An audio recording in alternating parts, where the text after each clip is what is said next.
제31장.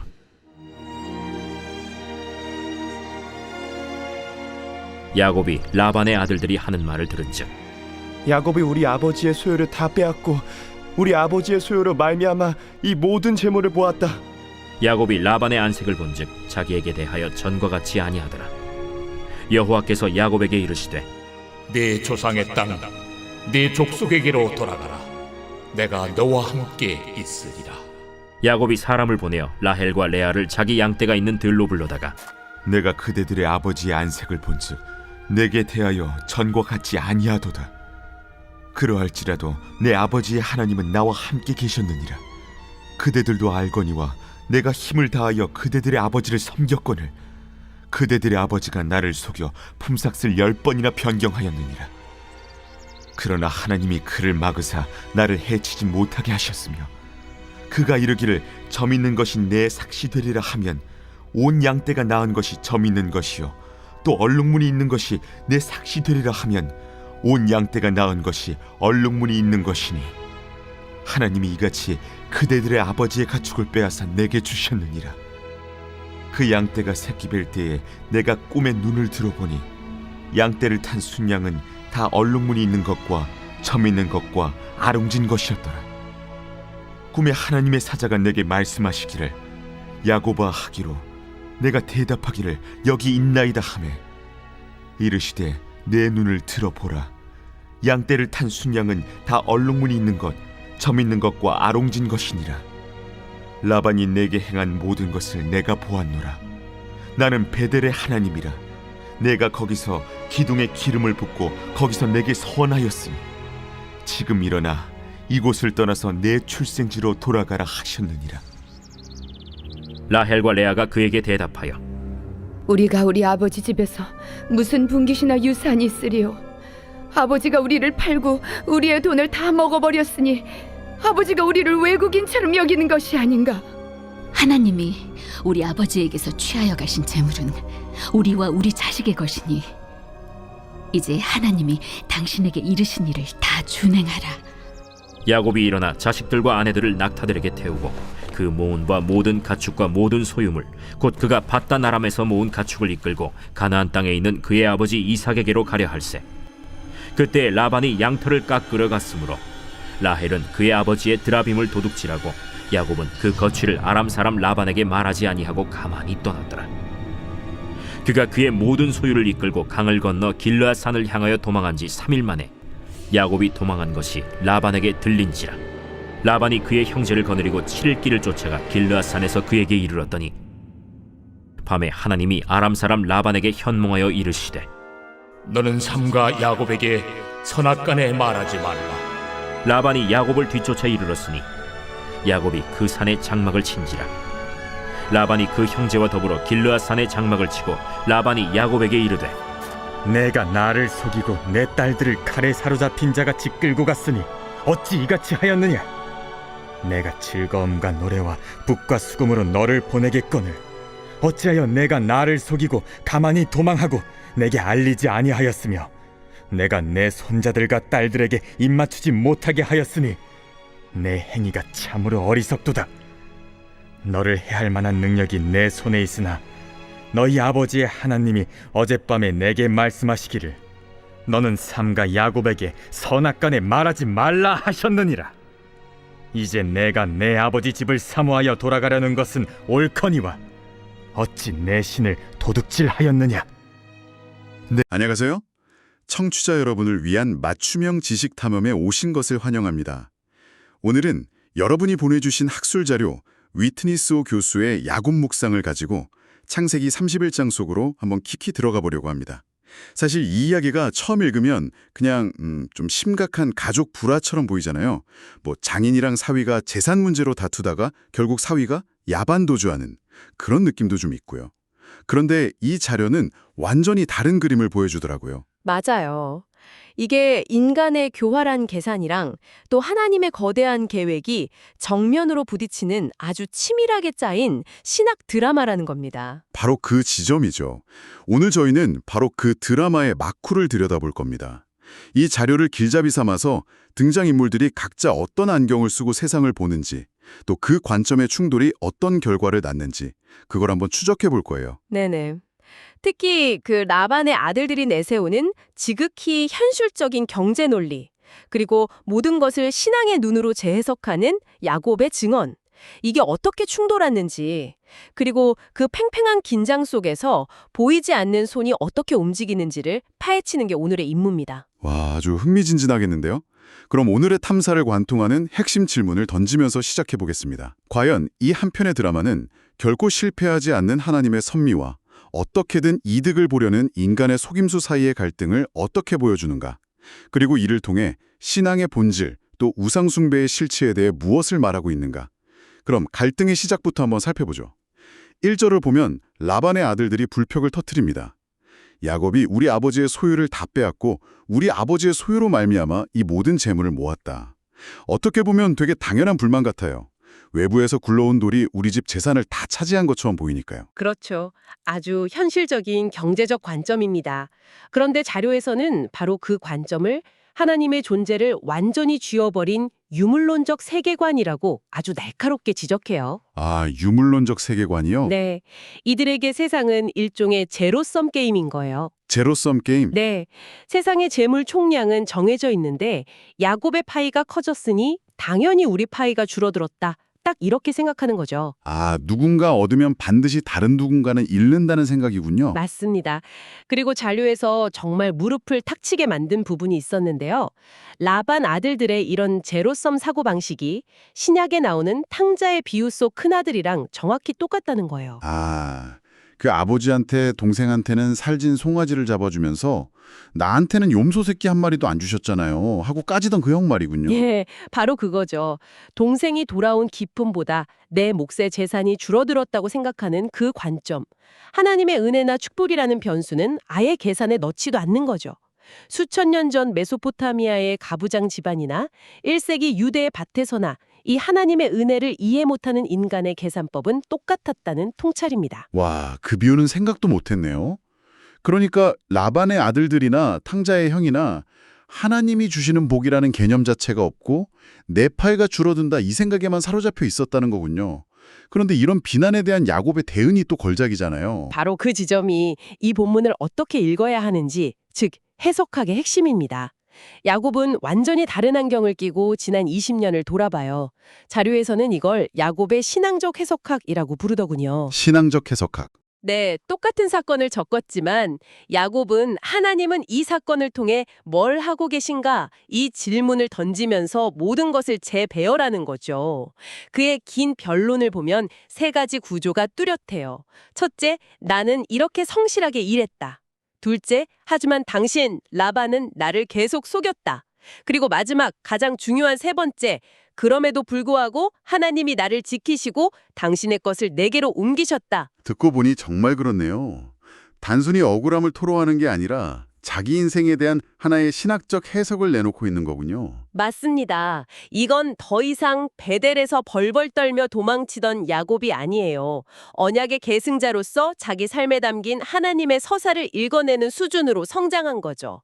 자료에서는 한 걸음 더 나아가 이걸 거룩한 전쟁이라는 신학적 틀로 보기도 합니다. 거룩한 전쟁이요? 네, 이 갈등은 단순히 장인과 사위의 재산 다툼이 아니라 하나님이 당신의 백성인 야곱의 편에 서서 라반과 싸우시는, 즉 for Jacob against Laban, 그런 영적 전쟁으로 그림이 완전히 바뀌게 됩니다. 그 거룩한 전쟁이라는 관점에서 보니 라반의 악행이 더 심각하게 다가오네요. 특히 야곱이 외삼촌께서 내 품삯을 10번이나 바꾸셨다고 말하는 부분이 꽤 충격적이었어요. 그냥 많이라는 뜻으로만 생각했는데 자료에서는 이 숫자 10 자체가 엄청난 의미를 담고 있다고 지적하더군요. 그게 핵심입니다. 고대 세계에서 10은 그냥 많은 수가 아니라 꽉 찬 수, 그러니까 완전수를 의미했거든요. 아, 완전수. 네, 손가락이 10개인 것처럼요.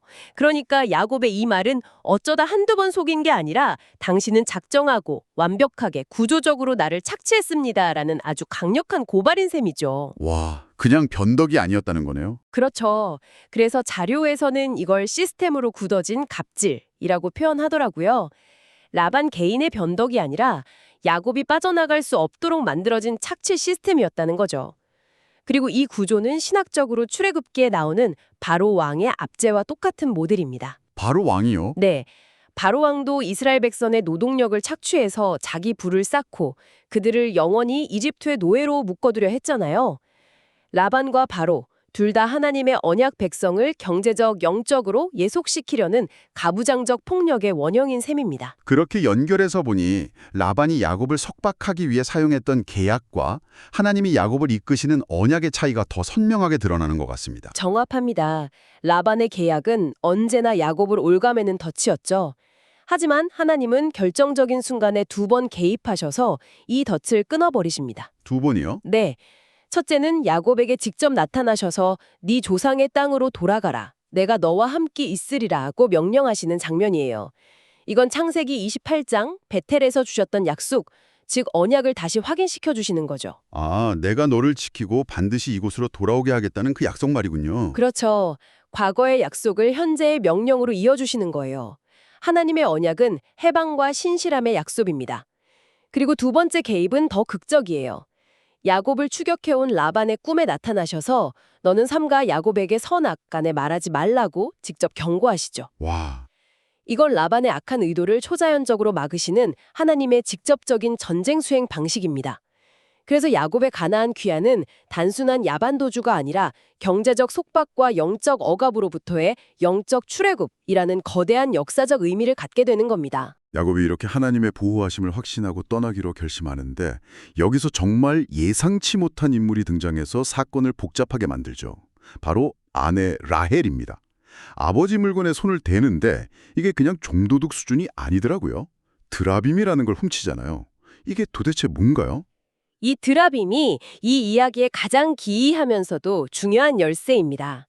그냥 집안에 두는 작은 우상 정도로 생각하기 쉬운데 고대 근동의 누지 문서 같은 고고학 자료들을 보면 훨씬 복잡한 물건이었어요. 아, 그래요? 네, 기능이 여러 가지였는데 첫째는 가문의 번영과 안녕을 지켜주는 가정 수호신이었고 둘째는 이걸로 점을 치기도 했습니다. 그런데 가장 중요한 기능이 따로 있었다고요? 네, 바로 법적인 기능입니다.